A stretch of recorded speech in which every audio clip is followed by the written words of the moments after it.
Här sitter en startmotor som är ungefär lika stor som en elmotor till en elbil idag. Jag är ju ingen sån där som är insnöad på ett märke, utan jag har ju olika. Jag har Mercedes, Porsche, jag har Ferrari, jag har Fiat, MG och så har jag 2 stycken gamla Reo som ingen människa vet vad det är för något.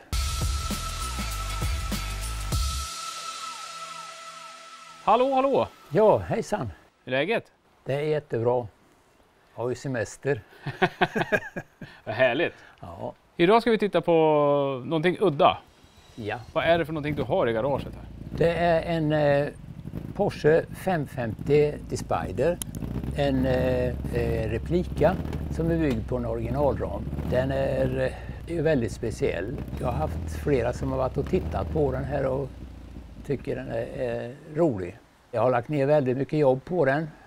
Jag köpte den ifrån Brasilien, Florianópolis, södra Brasilien. Knöligt att få hem den, var det väldigt knöligt. När den väl var på båten så tog det inte mer än 10 dagar förrän den var i Göteborg. Jag trodde det skulle ta en månad innan jag fick hem den. Men då ringde de och sa att jag har en bil att hämta i Göteborg. Vad då för bil, så jag. Ja, den kommer från Brasilien. Det finns inga möjligheter att den kan komma från Brasilien. Det är inte mer än 10 dagar sedan den gick därifrån. Men förstås, de här båtarna går ju dygnet runt. Så det avverkar rätt så stora avstånd. Men hur hittar man en bil i Brasilien? Det var så att jag köpte en Corvette, sån här Pace Car. Den köpte jag i Texas och jag köpte bilen av. Han hade köpt den här 550 Spidern nere i Florianópolis. Men de får inte ta hem repliker ifrån Brasilien till USA. För det brukar vara så att de smugglar knark i dem. Så han undrade om jag ville köpa den. Ja, så jag är inte så måttligt intresserad, men till slut av den så gjorde vi affär. Sen var det ju väldigt mycket pappersarbete och mycket innan jag fick loss den. För att Brasilien är inte det lättaste landet att ha att göra med när man ska köpa något. Det är mycket sån här korruption och det var många som varnade mig för att köpa, men jag är lite äventyrlig av mig. Det tillverkades 143 stycken utav dem och en såldes i Sverige. Den här gick till Tunisien i september 55. I början av 60-talet hände det nog något med den. Troligtvis så krockade den. Och sen så dök ramen upp i Brasilien.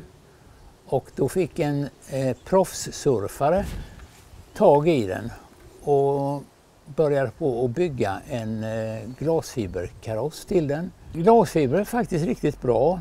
Och det är ju det att det var ju en kille, han byggde sådana här surfbrädor, så han kunde ju det här med glasfiber. Men var bilen som du förväntade dig då? Nej, det var den inte alls. Den var inte alls som jag trodde den skulle vara bättre än var. Lacken såg för hemsk ut och sen så satte jag på den där en Porsche-vinge bak. Som såg,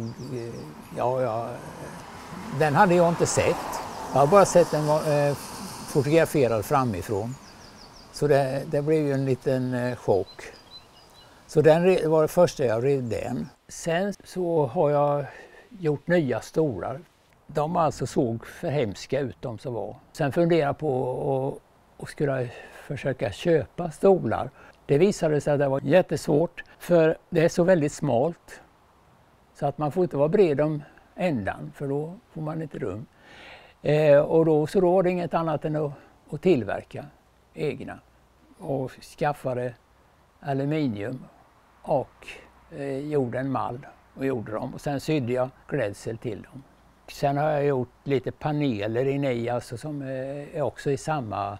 Det är ju en speciell typ av galon. Får den se lite mer ombonad ut. Instrumenteringen var under all kritik, så det har en ny instrumentering. Det fanns inga emblem på den Och det var inte det enklaste att få tag i heller. Blinkersen fram och bakljusen, det var något, ja det såg för hemskt ut. Så det har jag ju köpt nya. Har jag köpt utav Beck ifrån San Francisco. Även gallrarna, de köpte jag utav dem också. Tog med mig hem, blev avsevärt billigare. Det är mycket som jag har gjort. Det enda jag ska ha kvar att göra det är eldragningen under instrumentbrädan. För det är som ett ormbo. Det är inte alls roligt. Jag har ritat upp hur jag ska göra. Det är sånt här som är roligt. Det såldes en originalbil i Kalifornien förra året. Och den gick till i svenska pengar 25 miljoner. Oj. Och jag frågade om just, det finns i Kalifornien finns det en motor och drivlina. Original till salu. Ja, nu vet jag inte om den är till salu längre, men de skulle ha 3,5 miljoner för det. Och det var jag inte intresserad av. Här sitter en 356 motor, en 1600 motor är det. Kommer man bara igång så går han riktigt fort. Jag vill väl inte köra allt för fort med den.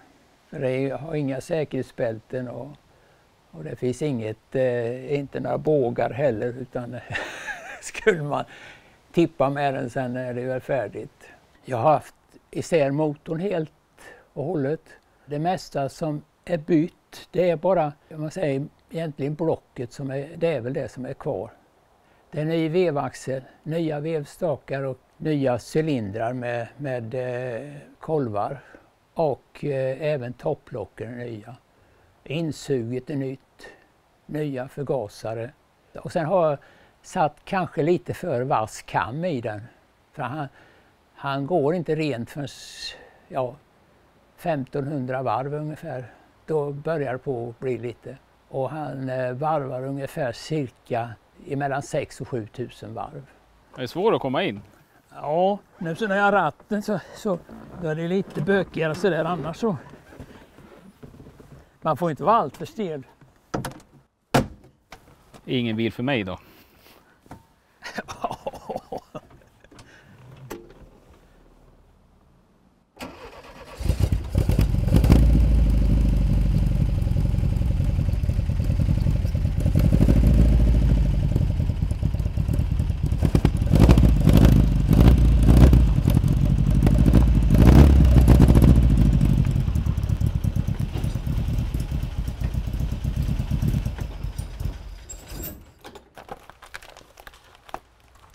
Tävlat med sånt där? Ja, visst.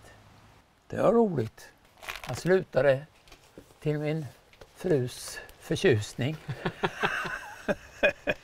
Hon tyckte inte om det. Ja, den har jag haft också. En Porsche, men det är ju med hardtoppen på där. Det är en cab. Mitsubishi Lesaid. Den sålde jag 2020. Har du haft en DeLorean med? Jag har haft en DeLorean också. En röd? Ja, det är den enda DeLorean som såldes röd från fabrik. Det är ju rostfria paneler och de är syrabehandlade och lackade innan de monterades. Så därför så var det lack under i de här överlappningarna då. I USA var det en som hade kört av vägen med en sån här och tippat och låg på taket. Och så började den på att brinna och de kom inte ut genom att dörrarna fälls ju upp, att det är ju måsvingedörrar. Och då vägrade min fru åka i den.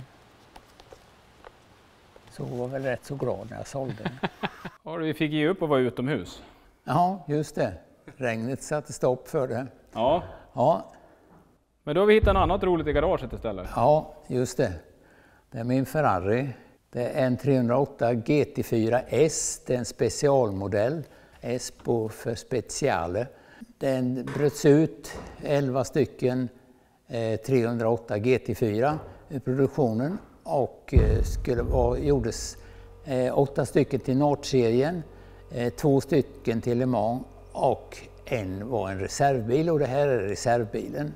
Vad jag har hört så har den misshandlats rätt så rejält vid Fiorano-banan. Den såg ju inte alls ut så här när jag fick den, för det var ju rätt mycket, jag har lagt ner väldigt mycket jobb på den. Det var en hel del rost och bilen har inte gått mer än nästan 4000 mil nu. Det är ju inte så mycket för att vara en 74. Den är i trafik först 86. Den står inte som importerad, för den är i trafik först i Sverige, har aldrig varit i trafik utomlands. Den togs hit av en italienare vars bror jobbade på fabriken i Italien, som tipsade honom om den här, och han gjorde en del vid den, men sen tröttnade han väl och så blev bilen stående och sen köpte jag den. Den är helt annorlunda i fronten, för det är väl för att det ska bli mer kylning, för det sitter en stor kofångare fram på originalbilen. Här är det ju luftinsläpp istället. Det är ingen kofångare bak. Och det var luftutsläpp där som jag har satt igen egentligen, men fejkat utsläppen där. Vi körde förra året Prince Bertil Memorial Race på Gärdet, vilket var rätt roligt. Då var den ju precis 50 år. Man måste vara 50 år, minst 50 år för att få köra där. Här ser det annorlunda ut, motorrummet. Och nu har jag satt dit, för jag ska köra på Gärdet i år igen. Och det dammade så pass, annars så ser det ut så här under. Så jag tillverkade de här mössorna och sätta över. Så det är 4 dubbla Weber-förgasare med öppna filter. Det är en 3 liters V8.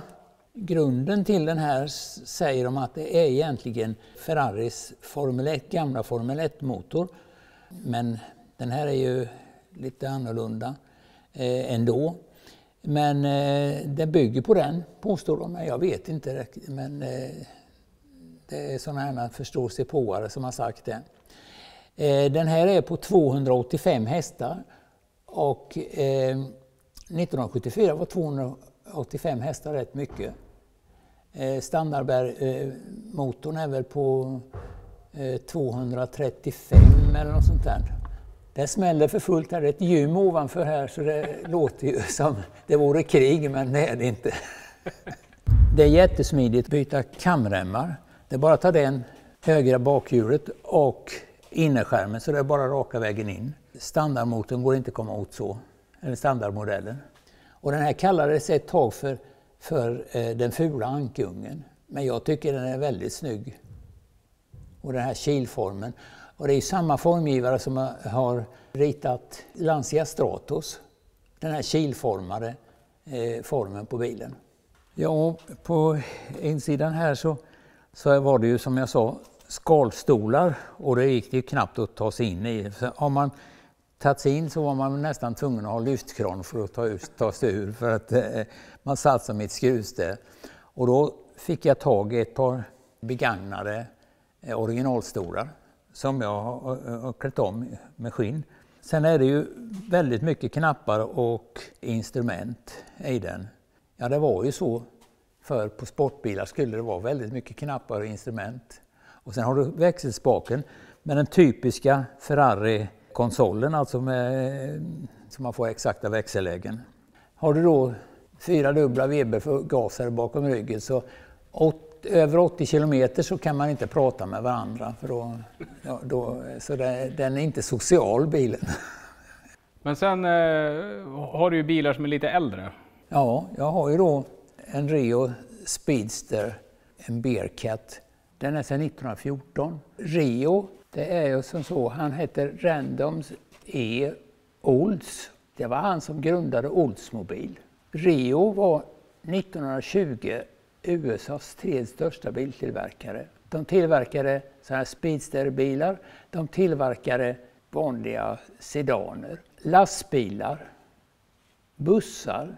1936 slutade de att tillverka personbilar. Då gjorde de bara lastbilar och bussar och brandbilar.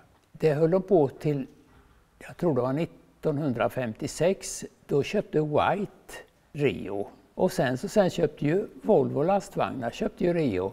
Så namnet Rio, det äger alltså Volvo lastvagnar här i Sverige. Det är ju rätt häftigt. De flesta vet inte vad en Rio är egentligen. Men det finns faktiskt åtminstone 6-7 stycken i Sverige. Jag vet inte om det såldes några personbilar här i Sverige utav Reo. Men däremot lastbilar och bussar såldes det här i Sverige. Sen har jag fått tag i ett äkta som ska sitta där. Så. Här satt det något fult innan som inte var som skulle vara. Den har varit mörkt grön egentligen. Så det här är någon senare som har tyckt det var lite roligare med lite mer färg. Jag sa det, man kan ju tro att de har tagit en brandbil och byggt om. För de gjorde ju brandbilar också. Den har en väldigt speciell motor. Den är insuget är toppventil, utblås sidoventil. Den är på 3,5 liter och 34 hästkrafter ska det vara. Sen har den en väldigt speciell styrsnäcka om man så säger. Man får nog sitta och passa den här när man ska köra den. Och den här hade de faktiskt fram till 1918 tror jag det var. Om man tittar på svänghjulet är det riktigt kraftigt. Vad jag har kommit fram till så väger det 47 kilo. Det är väl som så att motorn är inte direkt så högvarvig och då går det väl åt att det är ett rejält svänghjul. Och sen är det ju slaglängden är ju helt enorm på den här också. Har det hänt någonting på toppen där? Ja, den är frusit här så. Det har jag fått ett medel som man ska ha i när man har fått igång den och är lite varm. Så häller man i det så tätar det. Det är ungefär som nästan sån här kylartätning fast det här är det kraftigare för det är just för gjutgods. Alternativt är att få tag i en helt ny sån här. Det är ju härifrån upp där. Det finns en Reo-klubb i USA, den är jag med i. Därigenom kan man ju få lite tips om vad man ska göra med vissa saker. Den här är ju en hel del att göra vid innan jag får igång den. Den har stått på museum i USA och i USA är det flera bilmuseer som har kursat tack vare att coronakrisen. Då fick de inte ha några besökare och där stod det still. Jag var ute och tittade lite grann på internet och råkade se den här.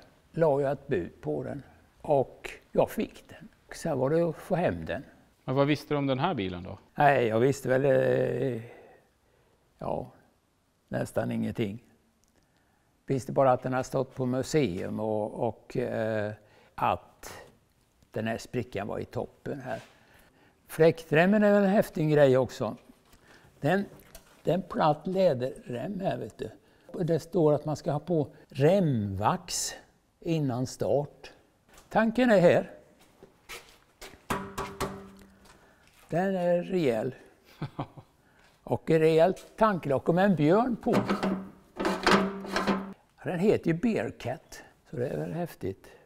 På den tiden så använde det ju som körriktningsvisare, det var ju händerna. Det här är till ställa tändningen med hög och låg tändning. Och det här är faktiskt att ställa gasen på om man inte vill sitta och gasa med foten. Handgas. Och sen har du då, när man ska starta bilen, så är det häftiga grejer här. Ska du se.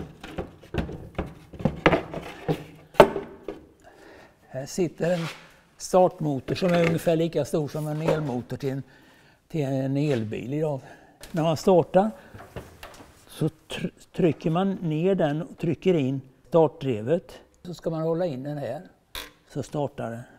Och så är det en lågväxel först, sen har man högväxel och så finns det back. Så det är inte så där väldigt mycket avancerat. Roligt mönster på däcket. Ja, de hade ju sådana här olika mönster. Det är ju Firestone. Och du vet, det är storlek 32 tum är det. 32 tums däck. Det är ju rätt häftigt. Ja, det är ingenting du hittar hos däckhandlaren. Nej. Och sen är det ju som så att lossar man ju runt här, plockar den fälgringen, sen det andra centrumet är ju kvar där. Sen har ju den andra Rion, den kommer också likadant ifrån egentligen. Den har jag fått hem ett år senare. Och den fungerar ju går och den har jag ju regbesiktat och klart. En Rio Flying Cloud Deluxe 1928. Det var den finaste av allihopa som de tillverkade. Det är en 6-cylindrig sidventilsmotor på den. Den är lite modernare grejer. Och den här startar och funkar som den ska. Den är treväxlad. Osynkad låda förstås. Treväxlad framåt och sen är det ju då en backväxel. Ett otroligt vridmoment i. Alltså det går att starta på 2:an. Det står att topphastigheten ska vara 100 kilometer. Men det vill jag ju inte åka med. Då är det nog nästan toppvarv på högsta växeln. Lyktorna här var en som talade om för mig, den är hårdvaluta, det är original. Rio, till och med Rio-märket står där. De här är väldigt eftertraktade, det finns inte många kvar. Originalkulör. Jag tycker den är fruktansvärt vacker, färgsättningen. Det är bara det att jag har skurat av däcksidorna på den här sidan. Men ska jag göra det på de här också så blir det lite, det gör väldigt mycket. Och sen är det nervedbara rutor allihopa, även längst bak. Sätena är kashmirull faktiskt. Det är original. Den här har jag kört cruising med 2 gånger och det gick riktigt bra. Han blev inte ens överhettad, fast det går åt bensin. Vi körde 2 varv cruising och jag vet inte hur många kilometer det är, men det gick åt 8,5 liter bensin. Jag vet inte, om man kör på landsväg och lite större och har lite bättre fart så kanske inte tar så mycket, jag vet inte det. Den är riktigt skön att åka i. Det är roligt med en så gammal bil.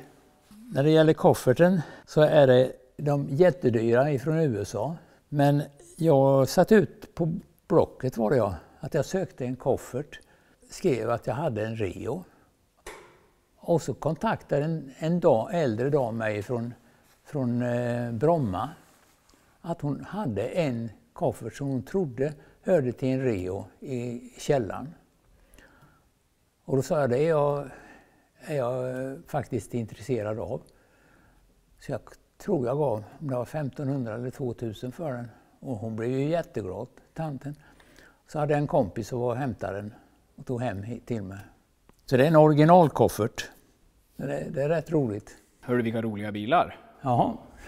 Är det lite synd på vädret bara? Ja, det är inte synd, men det är sådär. Det blir bättre. Ja. Vi får komma tillbaka och få provåka lite. Ja, jag skulle vilja definitivt åka lite Rio när den är klar. Visst. Det ska nog gå bra. Ja, och sen lite Ferrari också. Ja. Och Porsche. Ja. Och så vet jag att du har mycket andra roliga bilar som vi kan titta på. Du, vi får säga på återseende då. Ja, detsamma. Ha det så bra. Hej på dig. Hej då.